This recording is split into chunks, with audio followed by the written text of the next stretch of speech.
Good morning friends, welcome to our family. তো আজকে হচ্ছে বৃহস্পতিবার। তো ঘড়িতে বাজে এখন 7টা আর আমি লেগে পড়েছি এক কাপ চা খেয়ে আমার কাজে। তো এইখানে আমি ছাদটা ধুইয়ে দিই। তো বৃহস্পতিবার দিন এটা আমার রুটিন, তো ছাদটা আমি ধুইয়ে দিই। আর আজকে আরও স্পেশালি ধোয়াতে হচ্ছে কেন, টোগো শুরু করে দিয়েছে নিজের বদমাইশি। এবার শীত পড়েছে আর শীত পড়লেই ও বাইরে একদমই যেতে চায় না। মানে বাইরে ও টয়লেট করতে যাবে না, ও কি করে ওপরে এসে এইখানটাই করে দেবে। তো এটা খুবই বিরক্তকর লাগে, ওকে খুব বোঝাই কিন্তু ও বুঝতে চায় না কেন। আর এটা অন্য সময় করবে না, এটা শীতকালেই করে। নিচে বাথরুমেও যেতে চায় না যেহেতু ও ভয় পায়। তো এটা হচ্ছে ওর প্রবলেম। তো আমি কি করি, ও যখনই এরকম কিছু করে আমি আগেই ওটা ধুইয়ে দিই। আর এইখানে আমি একটু ফিনাইল মিক্স করে নিচ্ছি, তো মানে গন্ধটা আর কি ভালো আসে, আর এমনিও জীবাণু থাকলে সেগুলো আর কি মরে যায়। তো এইভাবেই আর কি সকালবেলাটা আজকে শুরু হলো। তো সকালে ও আমাকে দেখেই আগেই ভয়ে লুকিয়ে পড়েছে, কেন ও জানে যে ও বদমাইশি করেছে আর এখন মা উঠে গেছে ঘুম থেকে, তো দেখতে পেয়ে গেছে। তো মানে এরকমই মানে দুষ্টুমি করবে, বুঝবে যে হ্যাঁ আমি দুষ্টুমি আজকে করেছি, খারাপ কাজ করেছি, কিন্তু এটাও জানবে যে হ্যাঁ মা আমাকে বকবে, তাই আমাকে লুকোতে হবে। মানে কি বলবো। তো যাই হোক, ওরা তো অবুঝ, ওদের তো আর কিছু বলা যায় না সেরকম। যদি বুদ্ধি থাকতো নিশ্চয়ই এরকম করতো না। আর আমাদের এত বড় ছাদ, রোজ রোজ এইভাবে পরিষ্কার করাটা সম্ভব হয় না, পুরো ছাদটাকে ধোতে। আর প্রচুর জলও লাগে, তো সেই কারণে আর কি সপ্তাহে একদিনই আমি এই কাজটা করি। আর শীতকালে জলের কাজ করতে খুবই কষ্ট হয়। তো তারপর চলে এলাম আমি আমার রুমে। তো এইখানে আমার হাজব্যান্ড তো উঠে গেছে, কিন্তু ছেলে ঘুমাচ্ছে যেহেতু ওর শরীরটা একটু ভালো নেই। তো আজকে স্কুলেও পাঠাবো না। তো জানি না কেন এরকম হচ্ছে, বারে বারে খালি শরীরটা খারাপ হচ্ছে সবাইরই, শুধু আমাদের বলে না, বাইরেও যাদের আছে সবাইকেই এক কথা বলে যে শরীরটা ভালো যাচ্ছে না, কারোর সর্দি কাশি এই লেগেই রয়েছে। যেন এবার শীতকালটা মানে কিছুতেই এনজয় করতে পারছি না।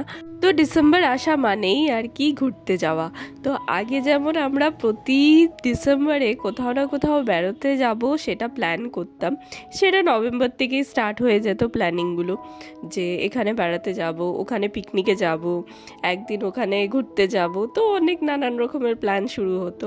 কিন্তু এইবার দেখো, শীতও ঠিক মতন পড়ছিল না, আর যখন পড়েছে তখন এতই শরীর খারাপ যে কোথাও বেড়াতে যাওয়ার যাচ্ছে না।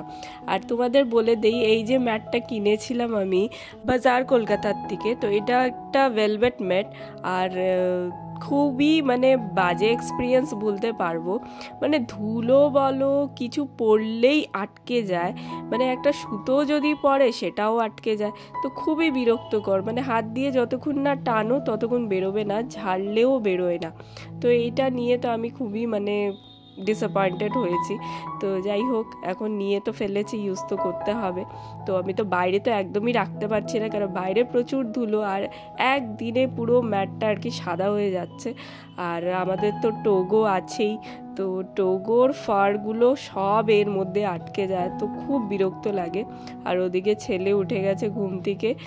আর যারা পেট প্যারেন্ট হয়, যাদের বাড়িতে পেটস আছে, তোমরা তো জানো কত ফার হয় এদের, মানে পরে যেগুলো আর কি ঝরে। তো এইটা পরিষ্কার করা মানে একটা নেক্সট লেভেল হেডেক বলতে পারো। তো মাঝে মাঝে তো ভাবি যে একটা ভ্যাকিউম ক্লিনার নিয়ে নিই, তো কি করব, মানে এত ফার পড়ে এর। আর তারপর চলে এলাম আমি আমার বেড কভারটা চেঞ্জ করতে। তো ছেলে উঠে পড়েছে, তো বিছানাটা গুছিয়ে নিচ্ছি, ভাবলাম আজকে বেডশিটটা চেঞ্জ করে নিই। আমি উইন্টারেও কোনো আলাদা বেডশিট ইউজ করি না, মানে উইন্টার স্পেশাল বলে কিছু বেডশিট আমি আমার কাছে নেই, তো আমি সেরকমভাবেই আলাদা করে ইউজ করি না।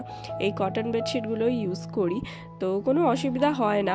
হ্যাঁ, যেগুলো ইউজ করতে পারতাম না সামারে, যেরকম যেগুলো আর কি পলি কটনের থাকে, যে কটনের সাথে কিছু মিক্স থাকে, তো সেই সব বেডশিটগুলো উইন্টারে ইউজ করা যায়, তো সেটা আর কি একটা প্লাস পয়েন্ট। আর পলি কটনের বেডশিট আমার কাছে একটাই আছে, আমি যখনই কিনি কটনেরই কিনি, কেন আমি জানি যে পরে আমি আর এটাকে ইউজ করব না যদি অন্য কোনো ম্যাটেরিয়ালের কিনি, আর কমফোর্টেবলও হয় না। আর আমার কাছে কটন বেডশিটগুলোই একদম বেস্ট মনে হয়, ইউজ করতেও কমফোর্টেবল হয় আর গায়ে দিতেও কমফোর্টেবল হয়, সেই জন্যই আমি বেশিরভাগ কটন বেডশিটই ইউজ করি।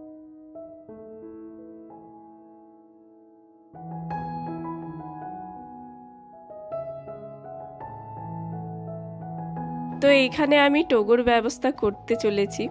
এই একটা বটলে জল নিয়েছি আর একটু নীল গুলে নিয়েছি।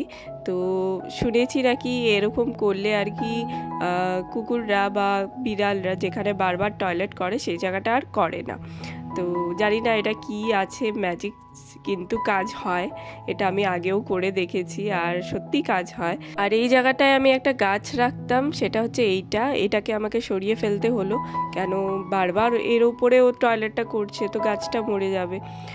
আর এইদিকে রোদ বেশ ভালো হয়েছে, তো আমি ব্ল্যাঙ্কেটগুলোকে আর কি রোদে দিয়ে দিয়েছি যাতে গরম হয়ে যাক, আর রাতেরবেলা নিতে খুবই ভালো লাগে এরকম গরম ব্ল্যাঙ্কেট। শীতকাল আসলে তো আমার সোনায় সোহাগা, মানে যেহেতু আমার ঘরটা উপরে, তো ইজিলি আমি ব্ল্যাঙ্কেটগুলো দিয়ে দিতে পারি বা পিলোসগুলো একটু গরম হতে দিয়ে দিতে পারি, কিন্তু নিচের থেকে টেনে নিয়ে আসতে গেলে খুবই কষ্ট হয়। তো এইখানে দেখো, তারপর ছেলেকে ব্রেকফাস্ট করিয়ে এদিকে ওকে আমি পড়তে বসিয়েছি, যেহেতু স্কুল যায়নি তো বাড়িতেই কিছু পড়াশোনা করুক। আর তো সকালবেলা তো সেরকম টাইম হয় না, বাড়ির প্রচুর কাজ থাকে, তো তার মধ্যেও আমি 1 ঘন্টা ওকে আর কি দেই, তো কিছুটা ওকে পড়তে দিয়ে দেই আর আমি কিছুটা কাজ করি, এইভাবেই আর কি চলে। আর ইভিনিং টাইমটা আমি ওকে একটু ভালো করে দেখাতে পারি, কিন্তু জানি না কতদিন এইভাবে পারবো ওকে টাইম দিতে, কেন যখন আমি আমার কাজে ব্যস্ত হয়ে যাই তখন আর টাইমটা হয় না, তো তখন আমারও মনে হয় যে না, এটা আমি ঠিক করছি না, তো আমি আবার কাজটাকে ছেড়ে আর কি করি। তো এই হচ্ছে কথা। এখনও ঘরে পড়তে পড়তে বোর হয়ে গেছে, তো আমি বললাম রোদে এসে পড়, দেখ ভালো লাগবে। তো রোদে এসে কিছুটা পড়ছে, আর এখানে আমি জলের বোতলগুলো আর কি রোদে রেখে দিলাম যাতে একটু গরম হয়ে যাক।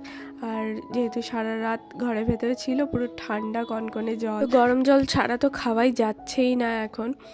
তো তারপর আমি চলে এলাম ঘরে। তো আজকে যেহেতু বৃহস্পতিবার একটু ডাস্টিংটা করে নিই, তো প্রতি বৃহস্পতিবারই আমার এই রুটিনটা থাকে, কিন্তু মাঝে মাঝে একটু স্কিপ হয়ে গেলে আমি আবার পরের সপ্তাহে একটু ম্যানেজ করে নিই।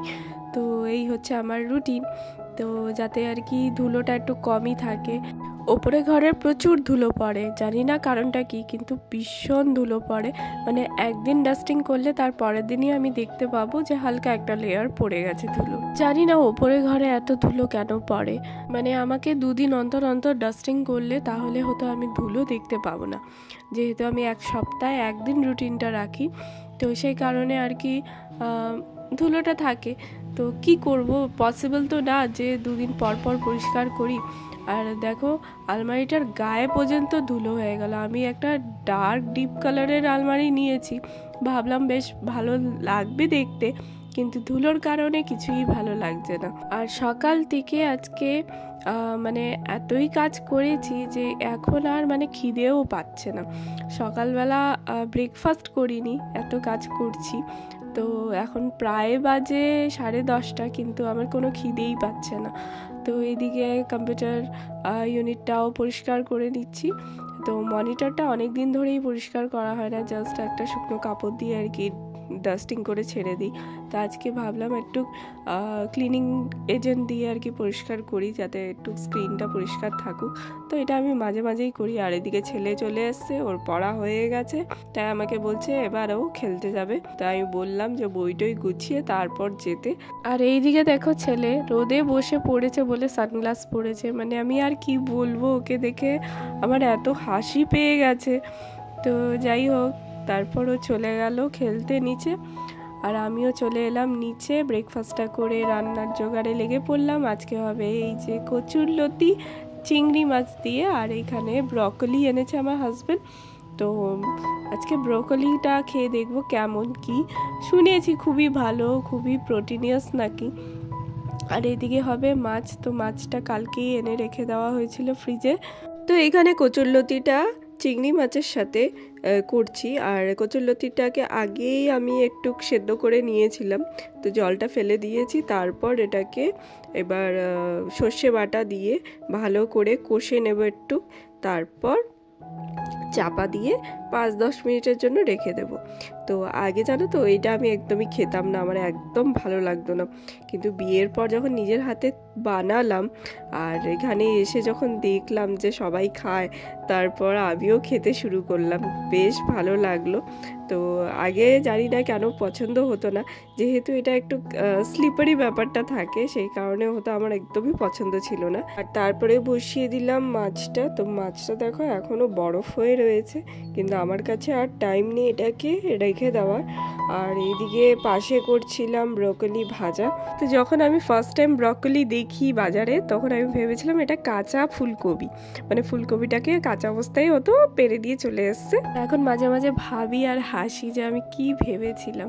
তো তারপর রান্না আমার কমপ্লিট হয়ে গেছে এইদিকে, আর এইদিকে আমি পুরো কিচেনটা পরিষ্কার করে নিচ্ছি।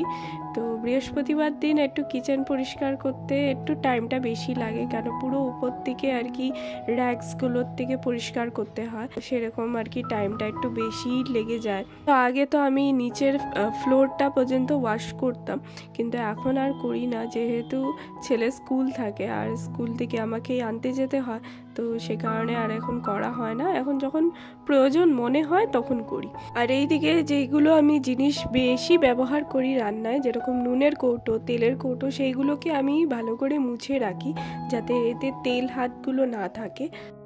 তো আজকে হচ্ছে বৃহস্পতিবার, তো বৃহস্পতিবার পুজোয় তো লক্ষ্মীর ঘট পাড়তে হয়, তো পুজো দিতে অনেকক্ষণ সময় লেগে যায়। আর যত চেষ্টা করি বৃহস্পতিবার দিন সব কাজগুলো তাড়াতাড়ি করে পুজোটা দিব একদম শান্তি মনে, কিন্তু সেটাই আর হয় না কোনো দিন, মানে সেই তাড়াহুড়ো লেগে যায়। আর এখন তো বেলা ছোট হয়ে গেছে, আরও তাড়াতাড়ি সময় চলে যাচ্ছে, তো কিছুতেই করে উঠতে পারছি না। এখন আমি পুজো দিতে এসেছি, তাই বাজে 2টো, আর পুজো দিয়ে উঠতে উঠতে আমার আধা ঘন্টা তো চলেই যাবে, তারও বেশি। তো যাই হোক, তো তাড়াতাড়ি করে এবার পুজোটা করে নেব। আর বৃহস্পতিবার দিনকে পুজো করতে আমার বেশ ভালো লাগে, বেশ সাজিয়ে গুছিয়ে আমার করতে ইচ্ছে করে, মানে বেশ মন প্রাণ দিয়ে যতটা আর কি সাজাতে পারি, গোছাতে পারি, আমার খুবই ভালো লাগে। তো মাঝে মাঝে তো চেষ্টা করি যে সকালবেলায় পুজোটা দিয়ে দিতে, কিন্তু হয়ে আর ওঠে না।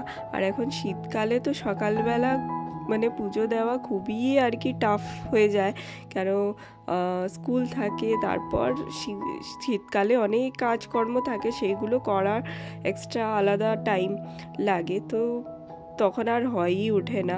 গরমকালে তাও হয়ে যায়। তো বন্ধুরা, চলে এসেছি ভিডিওর একদম শেষে। যদি আজকের ভিডিওটা একটু ভালো লেগে থাকে তাহলে প্লিজ চ্যানেলটাকে সাবস্ক্রাইব করে আমার পাশে থেকো। তোমাদের সাথে দেখা হচ্ছে একটা নতুন ভিডিওতে, ততদিন ভালো থেকো, সুস্থ থেকো।